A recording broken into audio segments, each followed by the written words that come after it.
ये टेलरिंग के काम में हम लोग फंस क्यों, मतलब इस तरीके से कैसे फंस जाते हैं कि इसको एक लो बिज़नेस का हम एक दर्जा दे देते हैं या एक कुएं के मेंढक जैसे हम बन जाते हैं। अब बात आती है कि अगर आपको अपनी और अपने प्रोफेशन की वैल्यू बढ़ानी है तो आपको क्या करना चाहिए।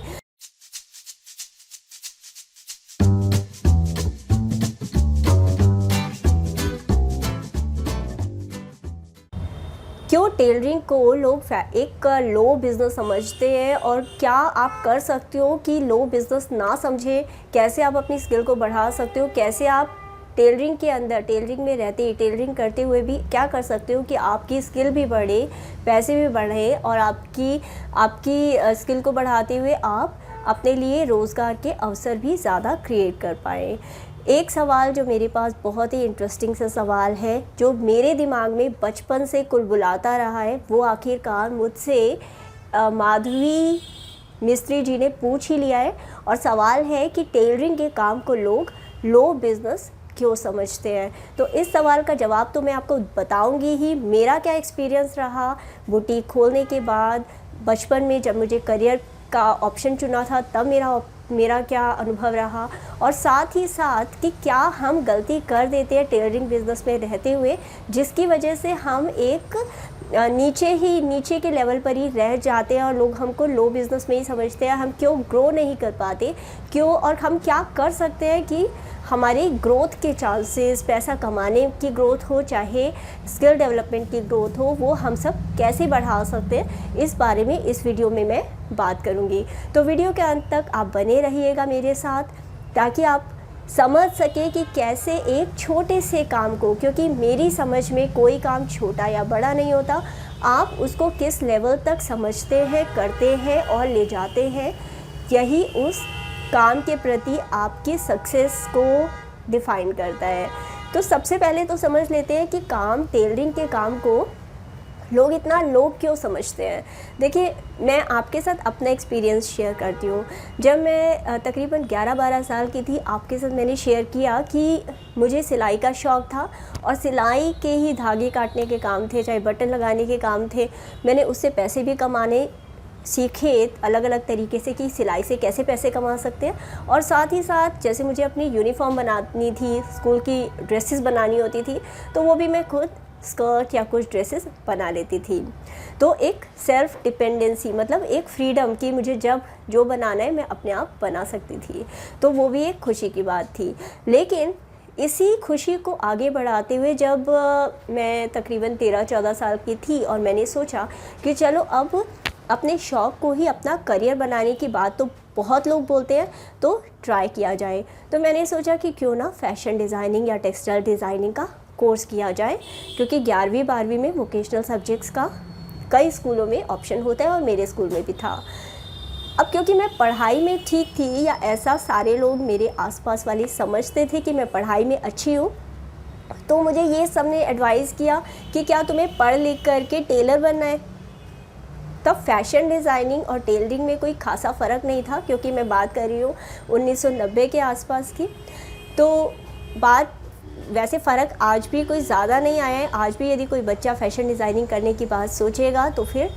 बात वहीं आ जाती है कि क्या तुमने टेलर बनना है। तो अब जब ये सवाल आया कि क्या तुम बिना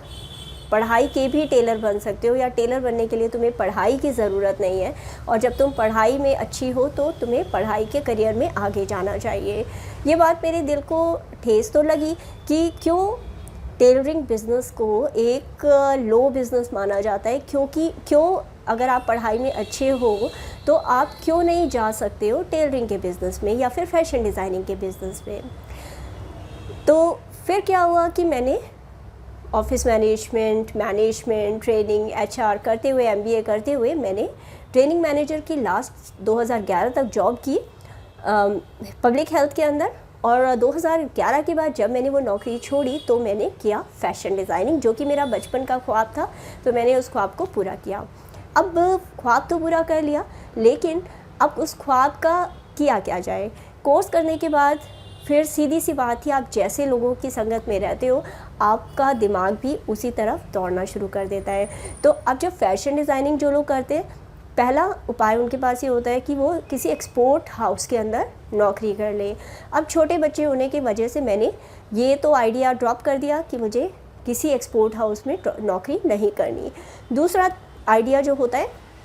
जो कि अधिकतर फैशन डिज़ाइनिंग करने वाले करते हैं, वो था बुटीक खोलने का। तो मैंने बुटीक खोल लिया। बुटीक का काम जितना ग्लैमरस दिखता है उतना ग्लैमरस, देखिए कोई सा भी काम, आप बुटीक की बात करें या कोई सा भी काम, जितना ग्लैमरस बाहर से दिखाई देता है, असल में उसके पीछे मेहनत बहुत ज़्यादा होती है, समय काफ़ी ज़्यादा होता है, वो उतना ग्लैमरस होता नहीं है जितना कि शायद आपको दिखाया जाता है या जैसा कि आप समझ लेते हो। तो अगर कोई भी करियर, मेरी एक राय है, वीडियो से थोड़ा सा हट के है लेकिन फिर भी बता देती हूँ, कोई भी करियर आप करना चाहें तो सबसे पहले जो लोग उस करियर को पहले से ही चला रहे हैं या पहले से ही उन्होंने अपनाया है, कई साल से कर रहे हैं, उन लोगों से ज़रूर मिल कर के ज़रूर उनकी दिनचर्या को समझिए और तभी ये डिसीज़न लीजिए कि आपको वो करियर करना है या नहीं। खैर, फैशन डिज़ाइनिंग कर लिया और मैंने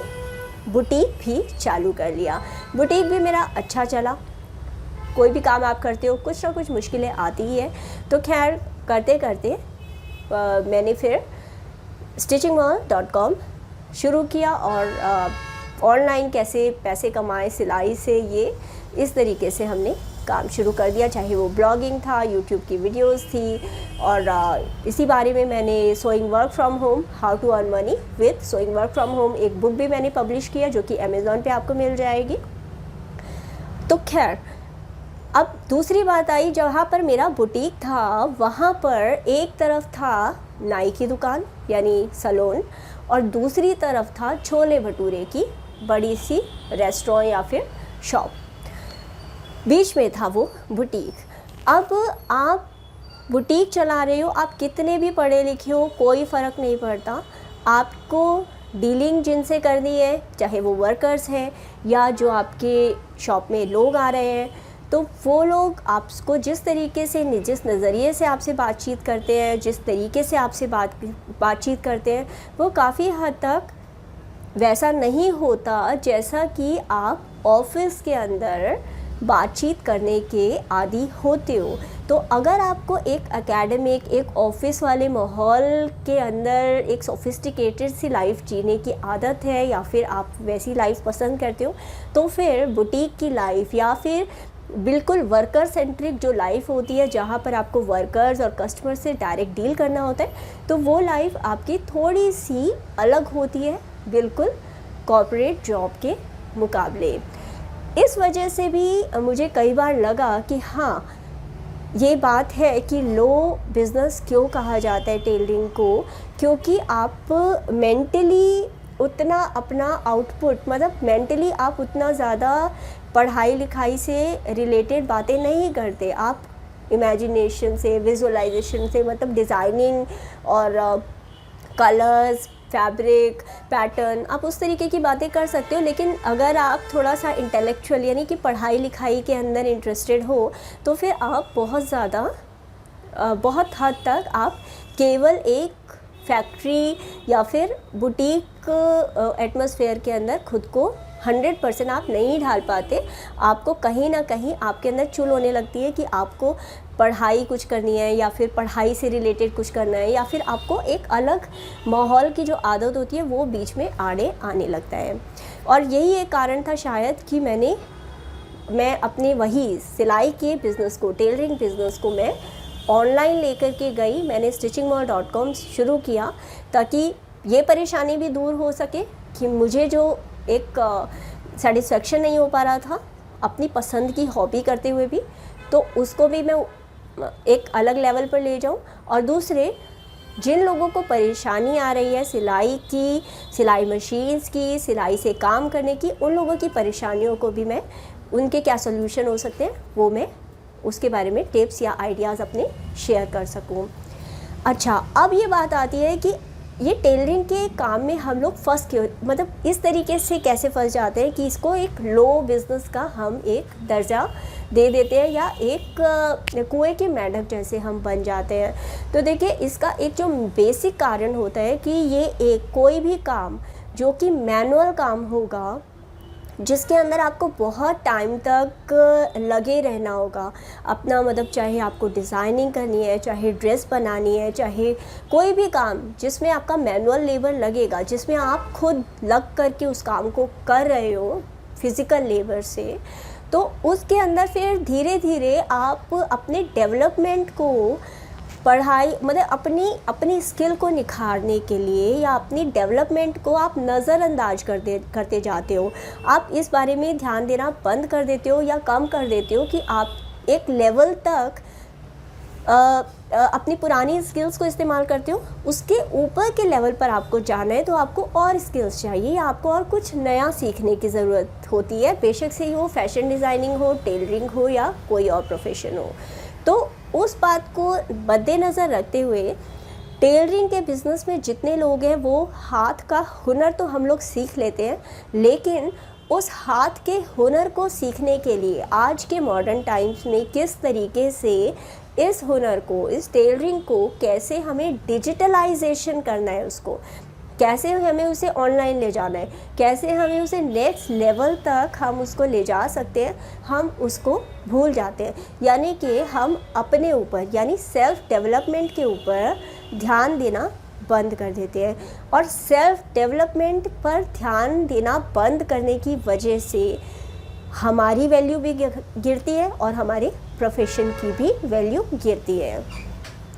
अब बात आती है कि अगर आपको अपनी और अपने प्रोफेशन की वैल्यू बढ़ानी है तो आपको क्या करना चाहिए। देखिए, अगर आपको अपनी वैल्यू बढ़ानी है, सबसे आसान तरीका है कि आप उस प्रोफेशन से रिलेटेड, और सिर्फ उस प्रोफेशन से ही रिलेटेड नहीं, आप माइंडसेट से रिलेटेड, सोशल मीडिया से रिलेटेड, या फिर इंडस्ट्री के अंदर क्या हो रहा है प्रेजेंटली, क्या नए इन्वेंशंस हो रहे हैं, क्या तरीके हो रहे हैं, उससे रिलेटेड किताबें पढ़ें। किताबें सबसे अच्छा ज़रिया होता है अपनी नॉलेज को बढ़ाने का और अपनी समझदारी को, अपने मतलब समझ को आगे बढ़ाने का, समय के साथ चलने का। दूसरा तरीका भी बहुत आसान है कि आजकल के जो यंगस्टर्स हैं, आजकल की जो जनरेशन है, जैसे मेरी एज ही 40-42 साल हो गई है, तो ऐसे में आजकल की जो जनरेशन है जो कि 16 से 18-25 साल के बीच के हैं, उन बच्चों के साथ समय बिताइए। उन्हें बहुत सारी ऐसी चीज़ें पता है, ऐसी टेक्नोलॉजी के बारे में पता है जिस चीज़ में हम लोग जद्दोजहद करते रहते हैं। हम लोग सोचते रहते हैं कि किस तरीके से करें, क्या हमें नहीं आता, क्योंकि हम लोग मोबाइल के साथ पैदा नहीं हुए। हम जब पैदा हुए थे तो हमारे आसपास लैपटॉप, फ़ोन, सोशल मीडिया, ये चीज़ें नहीं हुई थी। लेकिन आज की जनरेशन जो कि 16 से इवन उससे छोटे बच्चे भी, मतलब 16 से 25 एक जनरल मैं आप बता रही हूँ कि अगर आपके घर में या आसपास ऐसे बच्चे हैं तो उन बच्चों के साथ आप उनसे सीख सकते हैं, बहुत कुछ सीख सकते हैं। वो बच्चे आपके सच्चे टीचर बन सकते हैं और आपको बहुत कुछ आगे बढ़ने के अंदर, आपको सेल्फ डेवलपमेंट में, आपके काम को डिजिटल यानी नेक्स्ट लेवल पर पहुँचाने में आपकी मदद कर सकते हैं। तीसरा तरीका हो सकता है कि आप किसी कोर्सेज़ में, जो ऑनलाइन भी हो सकते हैं, ऑफलाइन कोर्सेज़ भी हो सकते हैं, आप लेटेस्ट यदि कोई कोर्सेज़ हैं, चाहे वो पेड है, क्योंकि फ्री भी जानकारी अवेलेबल है, फ्री कोर्सेज़ में भी आप कर सकते हैं, पेड कोर्सेज़ हैं तो पेड कोर्सेज़ में भी कर सकते हैं। जहाँ से भी आपको जानकारी मिलती है, आप उस जानकारी को ना केवल जानें, सीखें, समझें, बल्कि आप उसको क्रमबद्ध तरीके से, मतलब सीरियल वाइज आप लिख करके कि आपकी कौन सी स्किल, आपको किस स्किल की ज़रूरत है, आप वो स्किल लिखिए। और उस स्किल को लिखते हुए आप उसके ऊपर, जैसे आपने एक ही स्किल लिखी कि आपको सोशल मीडिया जानने की ज़रूरत है, तो आप उसी से रिलेटेड सब कुछ जान जाइए और जानने के साथ साथ आप उसको इम्प्लीमेंट करते जाइए, यानी कि करते भी जाइए। तो टेलरिंग का बिज़नेस का लोग क्यों लो समझते हैं, एक रीज़न ये भी है कि हम कोई भी स्किल सीखते हैं तो हम उसको साथ की, जैसे मार्केटिंग की स्किल नहीं सीखते हम, टेलरिंग मतलब हाथ का हुनर सीखते हैं लेकिन उसको कैसे बेचना है वो नहीं सीखते, तो फिर हमारी टेलरिंग सीखने ना सीखने का कोई ज़्यादा फ़ायदा नहीं हो पाता है। हम सिर्फ अपने घर तक ही उस हुनर का इस्तेमाल कर पाते हैं, हम उसे मार्केट तक नहीं ले जा पाते और इसी वजह से हम टेलरिंग से पैसे भी नहीं कमा पाते। तो ये बात आपके समझने की बहुत ज़रूरी है कि जितना आप ज़्यादा ग्रो करोगे उतना ज़्यादा आप पैसे भी कमा पाओगे और अपने प्रोफेशन को यानी टेलरिंग को और अपने आप को ग्रो कर पाओगे और उतनी ही ज़्यादा आप इज़्ज़त भी बटोर पाओगे। मुझे पूरी उम्मीद है कि मैं आपका सवाल का जवाब देने में सक्षम रही होंगी। Thank you so much video को लाइक करने के लिए, चैनल को सब्सक्राइब करने के लिए। मिलते हैं अगले वीडियो में।